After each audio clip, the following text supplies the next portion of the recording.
అంతేకాదు అంతేకాదు పైగా చంద్రబాబు లాయరు సిద్ధార్థ లూత్రా, దస్తగిరి లాయరు కూడా సిద్ధార్థ లూత్రా.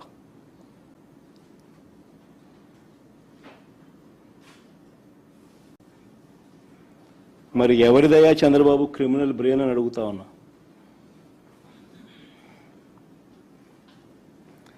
రాజకీయ లబ్ధి కోసం ప్రలోభాలతో హంతకులను రక్షించడం, నిర్దోషులను హింసించడం ఈ కేసులో జరుగుతూ ఉంది. ఇదేగా చంద్రబాబు అని అడుగుతా ఉన్నా.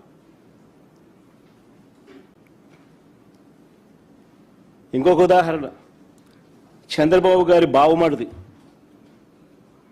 వియ్యంకుడు బాలకృష్ణ గన్ పట్టుకొని టపా టపా అని ఇద్దరిని కాల్చి పడేయలేదా అని అడుగుతా ఉన్నా. టపా టపా అని గన్ను పట్టుకొని కాల్చి పడేయలేదా అని అడుగుతా ఉన్నా. ఇదే పెద్ద మనిషి బాలకృష్ణ, చంద్రబాబు నాయుడు గారి వియ్యంకుడు, టపా టపా అని ఇద్దరిని లేపేయలేదని అడుగుతా ఉన్నా.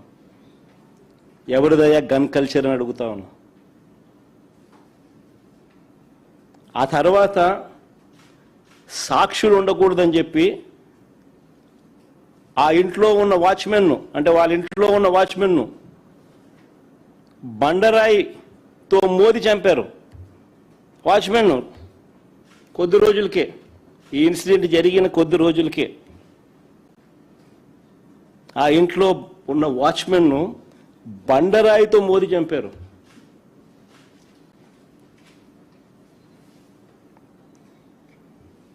ఇంకొక ఇన్సిడెంట్, పాపం ఎన్టీఆర్ గారు అబ్బాయి హరికృష్ణ గారు యాక్సిడెంట్లో ఆయన చనిపోతే పరామర్శ కోసం అని చెప్పి పోయి చంద్రబాబు నాయుడు గారు పోయి కేటీఆర్తో పొత్తులపై చంద్రబాబు మాట్లాడారు శవాన్ని పెట్టుకొని.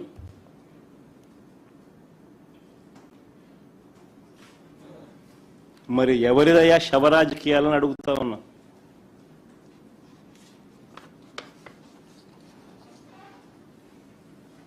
అంతేకాదు సొంత కూతుర్నిచ్చి రాజకీయ జీవితాన్ని ఇచ్చిన సొంత మామ,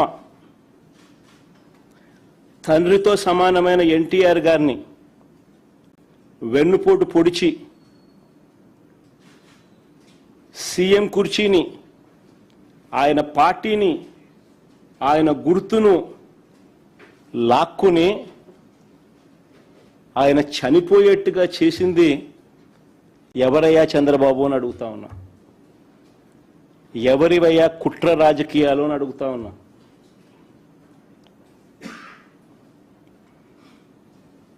మరో ఇన్సిడెంట్, వంగవీటి మోహన్ రంగారావు గారు ఒక టైగర్. ఆయన ఎలా చనిపోయారు?